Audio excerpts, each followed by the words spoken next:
Jadi Ahmad bin Hanbal berjalan kaki dari Mekah ke Madinah ke Baghdad. Dia di situ sudah salat maghrib, dia baca Al-Quran. Biasa kalau orang ulama dia masuk ke dalam masjid, dia sudah salat. Dan dia yakin bahwa tadi hadis bahwa barang siapa yang menunggu masuk ke masjid dan menunggu waktu, maka dianggap dia salat sunnah terus menerus. Jadi alhamdulillah. Jadi setelah itu dia orang azan masuk Isya. Sudah salat Isya, maka dia ambil bajunya, dia mau istirahat di ujung masjid. Datang pegawai masjid, banyak sering menyapa terus yang bertanggung jawab dalam masjid. Dia katakan, ya Syekh, itu kalau dia tidak tahu orang Arab itu, kalau dia tidak paham bahwa siapa dia, maka dia panggil Syekh. Ya Syekh, mamnu, tidak boleh tidur di situ, tidak boleh tidur. Ahmad bin Hanbal tidak tahu bahwa dia adalah ulama besar, ulama dunia. Dia mengatakan dia tidak ada seperti sekarang ini kan ada penginapan, tidak ada, dulu tidak ada. Dia mengatakan insya Allah pada subuh adalah ke Madinah dan Munawwarah. Setelah salat subuh saya akan pulang. Saya ini musafir, saya mau datang di sini saja. Tidak boleh. Dia katakan itu benar masjidnya, dia katakan tidak boleh. Dia tutup masjid. Dan memang rata-rata Saudi itu kalau dia selain daripada Madinah dan Mekah, maka semua masjid-masjid kecil itu adalah itu sudah salat Isya. Maka dia keluar, didorong dia keluar, di empiran masjid lagi dia mau tidur di situ, dia sudah jauh, dilihat lagi bahwa dia apalagi dia berusaha lagi untuk tinggal di situ, dia mau istirahat, dia katakan ya Syekh, mamnu, tidak boleh orang tidur di situ. Didorong sampai dia keluar, sampai ada penjual di situ penjual roti, di situ dia sampai didorong, sampai dia di sana didorong, dia mengatakan penjual roti, dia katakan di situ saya istirahat. Ada tempat saya di belakang sini. Sebentar saja kamu pulang di rumah saya itu tempat penjual saja. Maka dulu Ahmad bin Hanbal di situ. Dia perhatikan ini penjual roti. Karena kalau roti dibikin itu begini, sudah begini lagi. Rotinya orang Arab akan tebal dan dia bakar sebegini. Dan setiap dia kasih begini rotinya apa saja di situ, dia baca terus kalimat istighfar, astagfirullah wa atubu ilaih, astagfirullah wa atubu ilaih, astagfirullah wa atubu ilaih. Kalau dia bakar astagfirullah wa atubu ilaih, Ahmad bin Hanbal dia perhatikan. Dia katakan, kamu ini sejak kapan kau amalkan kalimat astagfirullah wa atubu ilaih? Dia katakan sejak masih muda. Saya dulu sudah lama saya amalkan sampai sekarang tua. Begitu terus saya terus menerus membaca kalimat istighfar, menjual, membakar, membikin, saya kalimat astagfirullah. Karena dia yakin ayat dengan al-hadis tadi ini, wa yumdidukum bi amwal wa banin, anak-anak pasti diberikan dalam berberkah begini. Dia katakan, apa manfaatnya kepada kamu? Apa manfaatnya yang kau rasakan? Maka orang ini dia katakan, manfaatnya saya selalu baca kalimat istighfar ini, tidak ada yang saya minta di dalam hati saya Allah tidak akan berikan. Semua diberikan kepada saya, terpenuhi semua. Kemudian setelah dia jelaskan begitu, akhirnya dia katakan tinggal satu yang tidak diberikan oleh Allah kepada saya. Apa itu? Dia katakan ada sahabat saya dulu di Mekah, namanya Ahmad bin Hanbal, saya tidak pernah ketemu sampai sekarang. Maka dia katakan Allahu Akbar, saya ini adalah Ahmad bin Hanbal. Saya tidak tahu kenapa apa yang mendorong saya ke sini. Saya jalan dari Madinah ke sini untuk datang ke sini.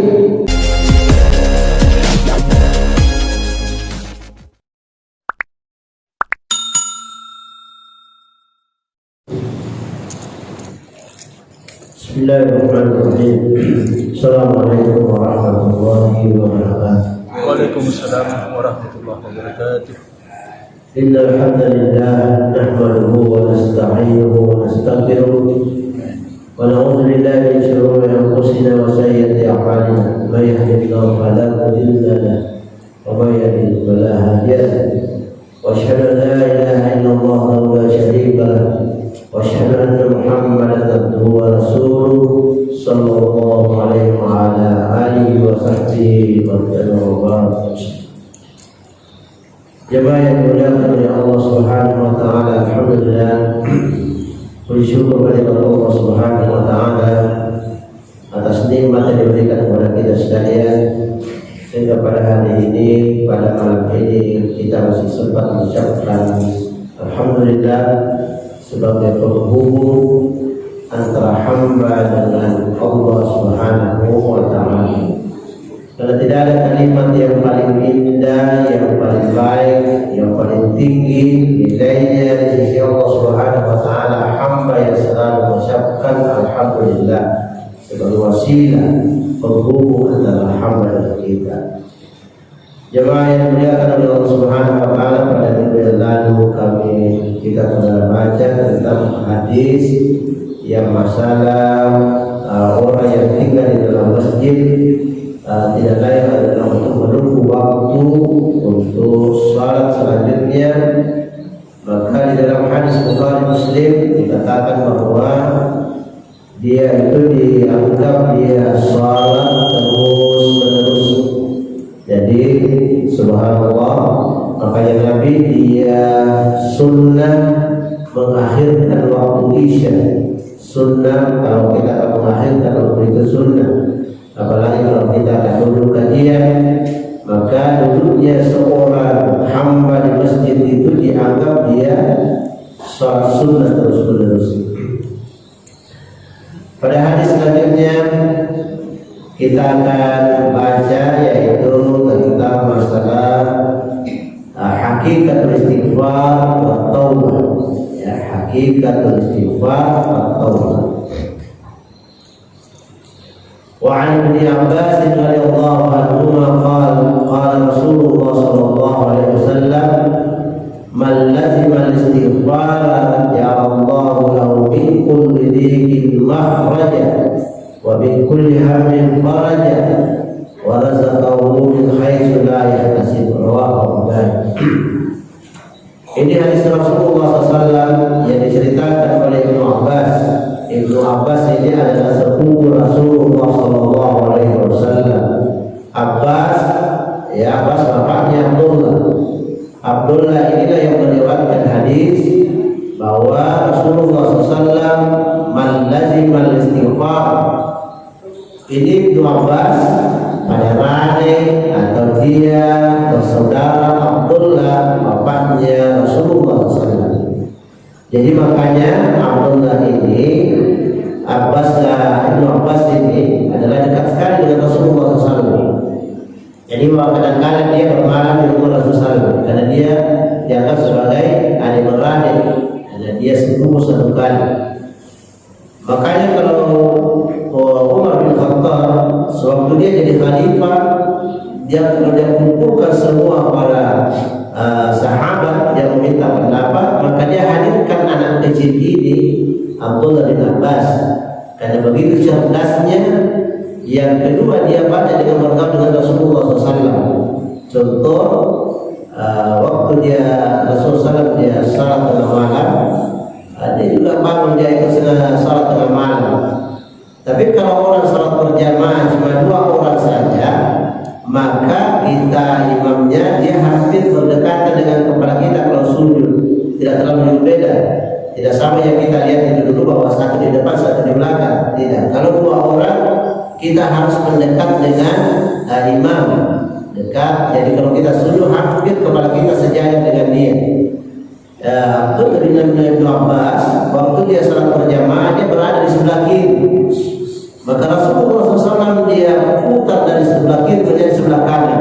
Maka dia cerita dalam hadisnya bahwa waktu saya salat berjamaah dengan Rasulullah SAW, salat sunnah, maka saya berada di sebelah kanan, karena saya diputar waktu itu. Itulah sehingga hadis mengatakan bahwa tidak apa-apa orang dikasih pindah kalau dia misalnya salah bentuk salatnya. Di sini cerita tentang masalah istighfar, hakikatul istighfar, mana yang sebenarnya istighfar. Diceritakan lazim, berarti Rasulullah SAW itu adalah betul-betul dia amalkan ini. Saya melihat banyak hadis ceritakan tentang masalah istighfar Rasulullah SAW. Ada hadis yang mengatakan istighfar ya Rasulullah ada 70. Ada di situ juga ada yang mengatakan 100 kali dulu. Ada yang mengatakan bahwa berapa saja, yang penting Anda melazimkan. Kalau hadis ini dikatakan man lazimal istighfar, barang siapa orang yang sudah senang hatinya istiqamah di dalam membaca istighfar, yaitu astagfirullah wa atubu ilaih. Jalallahu min kulli dhiqin makhraja. Pertama, Allah Subhanahu wa taala melepaskan dari segala kesusahan. Allah melepaskan dari segala kesusahan. Kalau kita amalkan sebagaimana cerita Abdullah bin Abbas. Yang kedua, kalau orang sudah memang sudah di dalam hatinya sudah ada istighfar, kalimat istighfar itu wa min kulli hammin faraja, Allah akan melepaskan dari segala kesempitan hati. Jadi kalau hati kita selalu sempit, maka amalkanlah kalimat istighfar. Yang ketiga, warasaqahu min haitsu la yahtasib. Yang ketiga kata Rasulullah, dia melapangkan dari segala kesempitan. Yang kedua, diberikan rezeki yang tidak disangka-sangka dan dia berlipat-lipat harus dia berikan. Berarti memang kalau dia mengamalkan kalimat istighfar ini. Jadi makanya di sini para ulama kita mengatakan cuma menyayangkan, disayangkan kepada kita orang-orang yang mengamalkan istighfar selama ini. Apa dia kata guru kita, ulama kita mengatakan yara kathirun. Yara kathirun. Jadi yara ini adalah bimudhari. Yara kathirun minan nas. Cuma katanya kebanyakan manusia annal istighfar wa taubah, annal istighfar, yang kalau ada anna tidak boleh dibaca rafa istighfar, tapi harus dibaca annal istighfar wa taubah. Ini kenapa dibaca wa taubah? Karena dia mengikut kepada annal istighfar. Annal istighfar wa taubah jadi satu pasal itu. Kalau kita katakan astagfirullah mesti disebut wa atubu ilaih. Annal istighfar wa taubah huma bil lisani wahda. Cuma kebanyakan manusia dia membaca astagfirullah wa atubu ilaih hanya semata-mata dengan lisan saja. Yaqulu ahaduhum, kebanyakan dia mengatakan astagfirullah wa atubu ilaih hanya lisan saja, karena ada keindahan-keindahan di dalam lidahnya sehingga dia enak dia baca itu kalimat istighfar. Wala yujadu li hadzal kalimah atharun fil qalb. Mereka tidak didapatkan di sini kalimat-kalimat yang berpengaruh di dalam hatinya. Kalau orang sudah ada kalimat istighfar di lisannya, maka diusahakan hati juga ikut. Kenapa? Kamala yusyahidullah takdirun al jawarih. Karena kalau orang hanya istighfar hanya di lisan saja, mereka tidak mampu dia melapaskan di dalam dadanya, di dalam hatinya, maka itu tidak ada pengaruh terhadap dirinya sendiri. Jadi harus kita akan latihan. Jadi kalimat istighfar ini memang luar biasa, sebagaimana yang diterangkan juga di dalam Al-Quran pada zaman Nabi Nuh, pada zaman Nabi Hud. Pada saya dulu jelaskan di sini tentang masalah istighfar. Seorang ulama besar yang ada di Baghdad. Baghdad itu sekarang kan Irak. Dulu adalah Irak itu adalah pusat ilmu pengetahuan. Dulu para ulama banyak dicetak di sana. Tempatnya dengan ulama. Ada ulama yang namanya Hasanul Basri, ini terkenal, dia banyak kitabnya kita akan baca. Hasanul Basri ini adalah seorang ulama besar yang mereka dia tinggal di sana dan banyak sekali didatangi oleh masyarakat. Kenapa? Karena ulama ini adalah diibaratkan dia ulama yang paling warak. Karena kalau dia bicara cuma 3 saja bicaranya saja. Kalau dia bukan kematian dia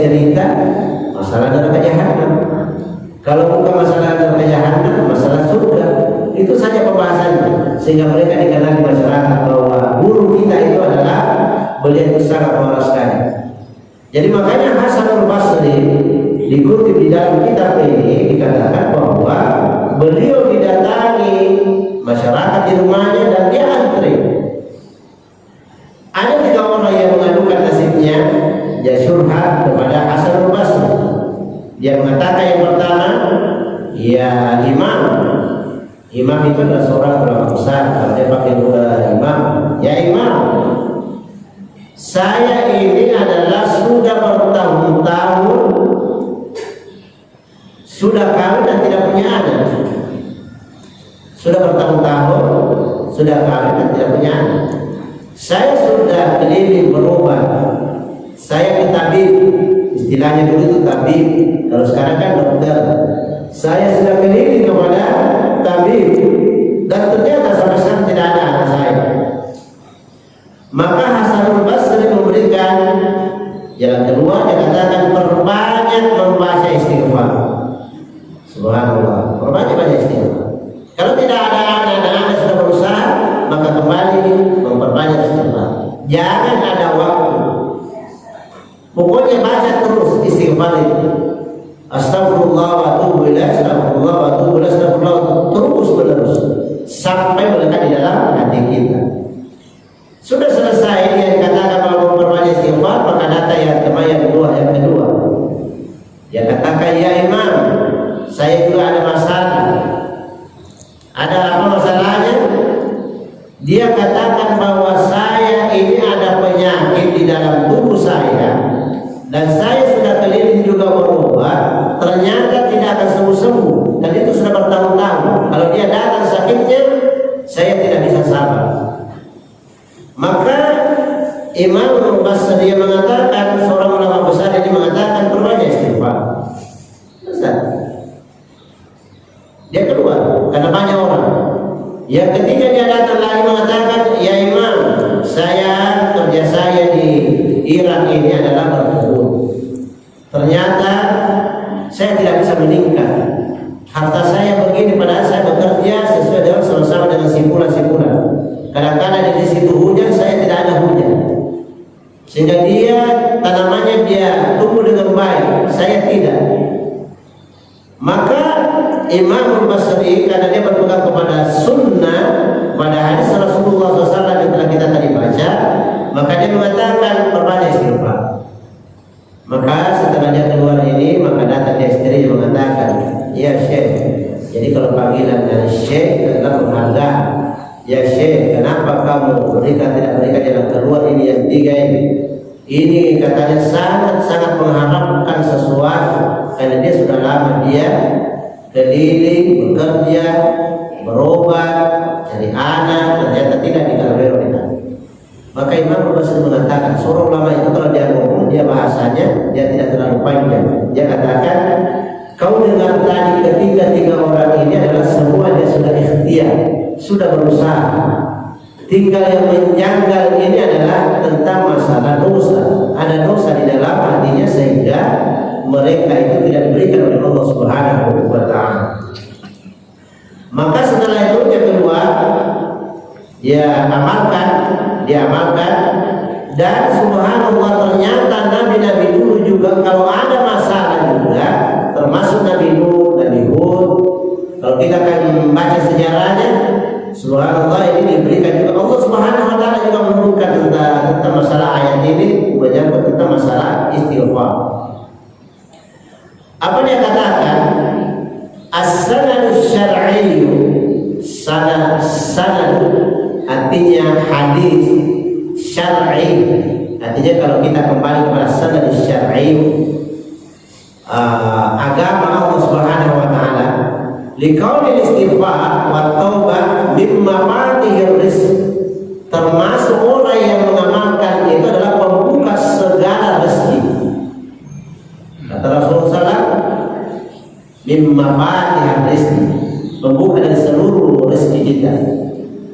Kemudian setelah itu, minha ma zakarahu jalla jalaluhu an Nuhin alaihi salam annahu qala liqaumihi, maka Nabi Nuh alaihi salam disuruh oleh Allah Subhanahu wa taala karena dia berbuat dosa pada waktu itu yang luar biasa. Bayangkan berapa tahun dia berdakwah Nabi Nuh? 900-an. Berapa saja yang masuk Islam? Berapa orang saja? Bagaimana hancurnya dunia pada waktu itu? Maka Allah Subhanahu wa taala menurunkan ayat, turun Al-Quran. Dia katakan astaghfiru rabbakum innahu kana ghaffar. Sampaikan katanya umat kamu wahai Nuh, supaya dia bisa membaca astagfirullah wa atubu ilaih, artinya istighfar. Sesungguhnya Allah Subhanahu wa taala kana ghaffara, maha pengampun. Jadi beda itu kalau pengampun, kalau ghaffar maha segala-galanya. Dosa apa yang kau lakukan, Allah akan mengampuni karena maha pengampun. Yang kedua, yursilis sama alaikum bidarara. Allah akan menurunkan hujan alaikum bidarara, di antara kalian bidarara, ya segi bidarara, dia berberkah datangnya hujan. Apapun yang dia tanam, kalau dia kena hujan, maka dia berberkah, dia jadi. Yang ketiga kata Allah Subhanahu wa taala, wa yumdidukum bi amwal. Orang tadi yang mengadu tentang masalah harta. Saya ini sudah lama bekerja, ternyata penghidupan saya begini-begini saja. Maka Allah mengatakan yumdidukum wa yumdidukum. Ini madda, bahasa Arab madda. Kalau Allah mengatakan yumdid berarti berlipat-lipat. Yumdid jangan kali dua kali, lipat 3 kali. Kata Allah Subhanahu wa taala bi amwal, harta yang mereka cari. Sebagaimana tadi nasihat daripada Imam Al-Basri yang mengatakan cari harta silakan bekerja, tapi kamu harus istighfar banyak kepada Allah Subhanahu wa taala. Wa yumdidukum bi amwal. Allah akan melipat gandakan harta yang kamu cari. Allah Subhanahu wa taala akan memberikan itu. Yang tadi tidak ada anaknya dia katakan wabalin. Ini wawunya wawu atap namanya, mengikut kepada harta. Orang yang tidak punya anak akan diberikan anak oleh Allah Subhanahu wa taala. Lazimkan saja istiqamah membaca kalimat istighfar. Anak, misalnya anak kita supaya berberkah, memang harus dibuat dengan kalimat istighfar. Tidak bisa kalau hanya kita sekedar mengeluh saja anak saya begini, anak saya tidak bisa begini. Harus ada kita pilih sampai nasihat ulama kita, nasihat Nabi kita Muhammad SAW. Nanti orang tua kita di hari kemudian dia kaget melihat, dia amalnya di dalam berkendirian. Dia kaget, kenapa terlalu banyak pahala saya ini? Dari mana yang dasarnya kalimat istighfar ini? Malaikat mengatakan dari istighfar anak kamu. Waktu dia dulu di masjid istighfar, begini istighfar sebanyak-banyaknya. Makanya kamu merasa senang. Itu semua kalimat istighfar. Karena di sini juga dikatakan wabani. Allah Subhanahu wa taala juga mendatangkan anak yang tidak punya anak. Yang ketiga, wa ja'ala lakum jannah wa yaj'ala lakum jannah. Allah akan memberikan kesenangan. Jannah itu adalah surga. Tapi surga di sini yang dimaksud adalah kesenangan kita di dunia dan di akhirat. Alhamdulillah kalau misalnya kita punya harta senang juga, ada anak senang, istri kita senang, keluarga senang, itu jannah di dalam rumah tangga kita. Jadi jangan abaikan ini kalimat istighfar. Hakikat istighfar wa taubat. Ada dua, harus istighfar dan harus juga taubat. Jadi astagfirullah wa atubu ilaih. Sampai situ saja. Makanya saya melihat mungkin saudara-saudara saya yang pernah ke Mekah dari Jeddah ke Madinah 420 kilo. Apa yang tertulis di pinggir jalan itu? Hanya dia kalimat astagfirullah wa atubu ilaih untuk mengingatkan para jamaah umrah, para jamaah haji untuk membaca dari 420 kilo dari Jeddah ke Madinah. Astagfirullah wa atubu ilaih, astagfirullah wa atubu ilaih, astagfirullah wa atubu ilaih. Tidak ada kalian yang lain. Tidak sama kita kalau di Indonesia kayak banyak foto si fulan ini, foto si fulan ini, syarikin. Kalau di sana subhanallah memang diajar masyarakatnya selalu mengucapkan kalimat ini. 420 kilo ditempuh dengan 6 jam. 6 jam kita duduk membaca kalimat istighfar. Saya masyarakat kita, orang kita, saudara kita dia tidak paham apa itu, hanya dia lihat saja istighfar, astagfirullah wa atubu ilaih. Kalau dia paham pasti dia baca terus menerus.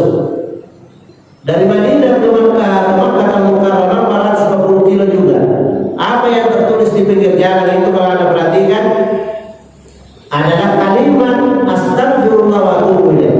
Kadang-kadang ada satu Allahumma shalli ala sayyidina Muhammad. Tapi yang paling banyak itu adalah astagfirullah wa atubu ilaih, astagfirullah wa atubu.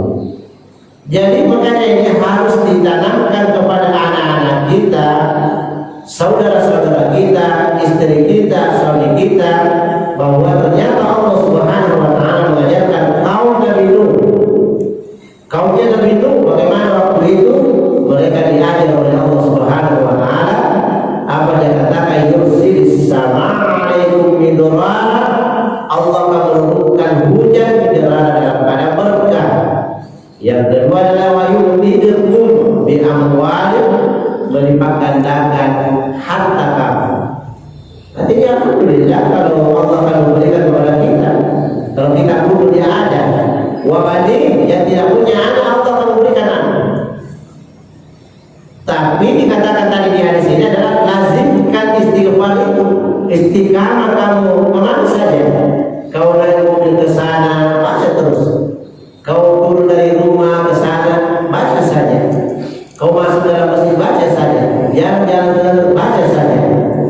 Jangan targetkan bahwa sudah 100 berarti tidak. Tidak ada waktu. Wa yaj'alakum hajjana.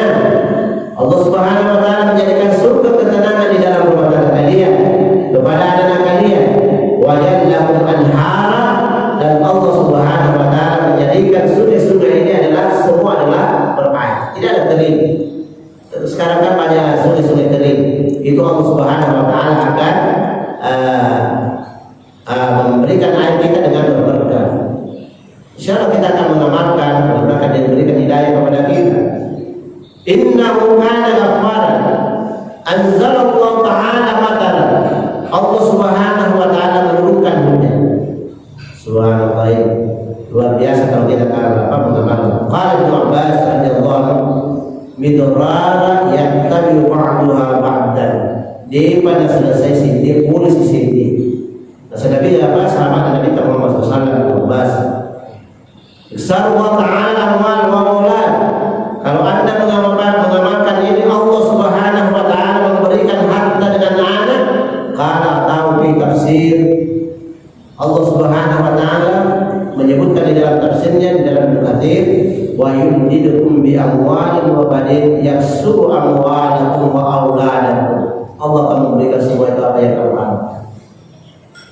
Pernah juga saya ceritakan di sini 5 kalimat istighfar ini kalau dia melazimkan. Seorang ulama besar dulu, kan ini kita belajar itu bukan berarti kita akan mengikuti pendapat daripada ulama yang 4 ini, Imam Syafi'i, Imam Malik, Ahmad bin Hanbal, Maliki. Di sini kita tempat belajar saja. Jadi persoalan-persoalan keagamaan ini sudah tercakup pada Pak Mas Di sinilah tempatnya kita akan belajar. Tapi yang diikuti sesungguhnya adalah Rasulullah SAW. Orang kadang-kadang mengatakan, kenapa mesti kita akan bermazhab? Kenapa bukan langsung kepada Rasulullah SAW? Sebenarnya ini hanya tempat belajar. Karena dia adalah awal. Dan dia sudah tulis semuanya tentang masalah persoalan dunia, persoalan akhirat, semua sudah tercover sebelum Pak Masbi. Dan bayangkan ulama-ulama dulu bukan hanya dia duduk saja menerima itu. Dia berbulan-bulan dia datang mencari, kalau dia tahu bahwa dia ada ulama di sana, dia jalan kaki sampai ke sana mencari ilmu 1 hadis saja. Dia berjalan sampai berbulan-bulan ke sana mencari hadis, bahwa dia tahu bahwa negara ini ada penghafal hadis, dia sumbernya di sini, dia berjalan. Maka subhanallah, yang 4 ini Ahmad bin Hanbal ini dia belajar apa ini adalah ilmunya setara semuanya.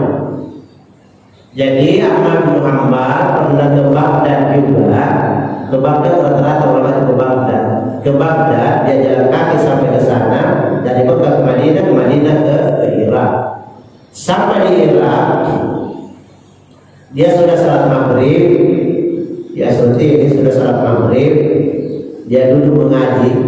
Ya kebiasaan para ulama itu kalau dia masuk masjid pasti kalau dia sudah salat sunnah pasti dia mengaji, dia membaca Al-Quran. Karena dia yakin juga, kalau orang salat tidak ada waktu tidak ada waktu tidak akan mengaji. Karena dia memang sudah alami sebagai ini. Apa kata Allah Subhanahu wa taala? Wa nunazzilu minal Qur'ani ma huwa shifaa'un wa rahmah. Allah Subhanahu wa taala menurunkan Al-Qur'an itu sebagai syifa. Apa artinya syifa? Penyembuh dari segala dosa. Jadi asalkan mengaji alif lam mim dzalika itu dalam hati kita adalah ya Allah angkat penyakit saya kalau ada dalam tubuh saya. Karena dia adalah sifat, bukan dakwah. Beda artinya dakwah dengan sifat. Kalau dakwah adalah obat belum tentu sembuh. Tapi Al-Quran adalah sifat wa rahmah. Adalah penyembuh dari barat dan rahmat bagi kamu. Artinya kesenangan. Jadi jangan ada waktu misalnya dalam seharian itu tidak mengaji. Mulai dari kadang-kadang kan coba bacakan Fatihah. Kenapa terlalu sempit Fatihah saja? Mulai dari alhamdulillah Fatihah sampai terus. Programkan.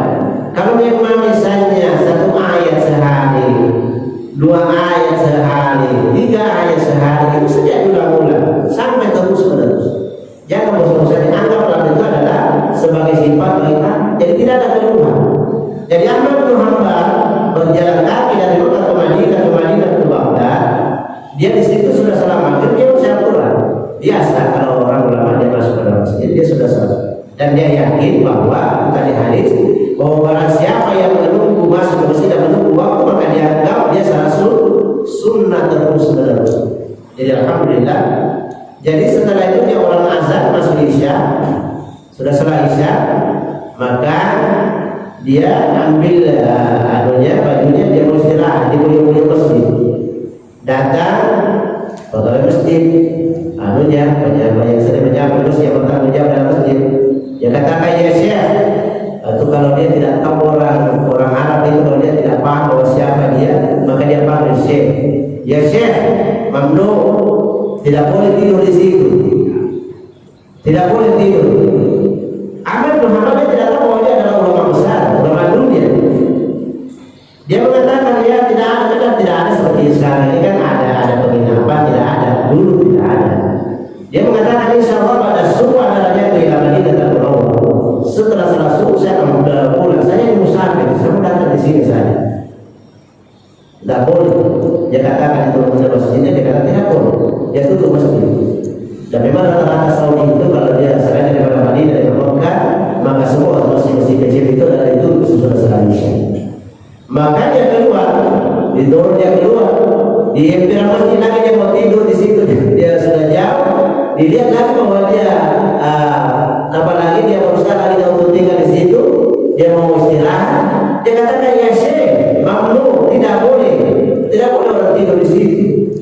Didorong sampai dia keluar, sampai ada penjual di situ penjual roti, di situ dia sampai didorong, sampai dia di sana didorong, dia mengatakan penjual roti dia katakan di situ saya istirahat. Ada tempat saya di belakang situ. Sebentar saya akan pulang di rumah saya. Saya itu tempat penjual saja. Maka dulu Ahmad bin Hanbal di situ. Dia perhatikan ini penjual roti. Karena kalau roti dibikin itu begini, sudah begini lagi. Rotinya orang Arab akan tebal dan dia bakar sebegini. Dan setiap dia kasih begini rotinya apa saja di situ, dia baca terus kalimat istighfar, astagfirullah wa atubu ilaih, astagfirullah wa atubu ilaih, astagfirullah wa atubu ilaih. Kalau dia bakar astagfirullah wa atubu ilaih, Ahmad bin Hanbal dia perhatikan. Dia katakan, kamu ini sejak kapan kau amalkan kalimat astagfirullah wa atubu ilaih? Dia katakan sejak masih muda. Saya dulu sudah lama saya amalkan sampai sekarang tua. Begitu terus saya terus menerus membaca kalimat istighfar. menjual, membakar, membikin, saya kalimat astagfirullah. Karena dia yakin ayat dengan hadis tadi ini, wa yumdidukum bi amwal wa banin, anak-anak pasti diberikan anak berberkah bagi dia. Dia katakan, apa manfaatnya kepada kamu? Apa manfaatnya yang kau rasakan? Maka orang ini dia katakan, manfaatnya saya selalu baca kalimat istighfar ini, tidak ada yang saya minta di dalam hati saya Allah tidak akan berikan. Semua diberikan kepada saya, terpenuhi semua. Kemudian setelah dia jelaskan begitu, akhirnya dia katakan, tinggal satu yang tidak diberikan oleh Allah kepada saya. Apa itu? Dia katakan, ada sahabat saya dulu di Bukhara, namanya Ahmad bin Hanbal, saya tidak pernah ketemu sampai sekarang. Maka dia katakan, Allahu Akbar, saya ini adalah Ahmad bin Hanbal. Saya tidak tahu kenapa apa yang mendorong saya ke sini. Saya jalan dari Madinah ke Madinah ke sini untuk datang ke sini.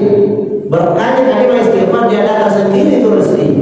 Rezekinya katanya karena dia sudah ketemu kembali Ahmad bin Hanbal. Allahu Akbar, dia katakan Allahu Akbar. Saya juga sudah lama. Kenapa saya tiba-tiba ke sini? Mungkin tadi kan daripada kalimat istighfar. Banyak yang kejadian memang diceritakan teman-teman, yang diceritakan dalam hadis, kalimat-kalimat istighfar. Pada zaman Nabi Nuh, pada zaman Nabi Hud, semuanya. Karena ada ayat Al-Quran ini, hadis Rasulullah SAW. Jadi makanya bukan hanya kalimat istighfar itu adalah hanya berurusan saya, bukan. Wa yumdidukum bi amwal. Masalah harta kita perbanyak. Sempit hati kita perbanyak. Masalah anak-anak kita perbanyak. Masalah harta dan semua, keluarga dan sebagainya. Jangan mengeluh. Rasulullah melarang kita mengeluh. Tidak usah kau mengeluhkan. Allah Subhanahu wa taala sudah memberikan jalan keluar, cuma Anda tidak mengamalkan. Jadi subhanallah, setelah Ahmad bin Hanbal dia bermalam di situ, subuhnya dia kembali dan dia menyampaikan waktu dia mengajar bahwa ternyata kalimat istighfar ini luar biasa.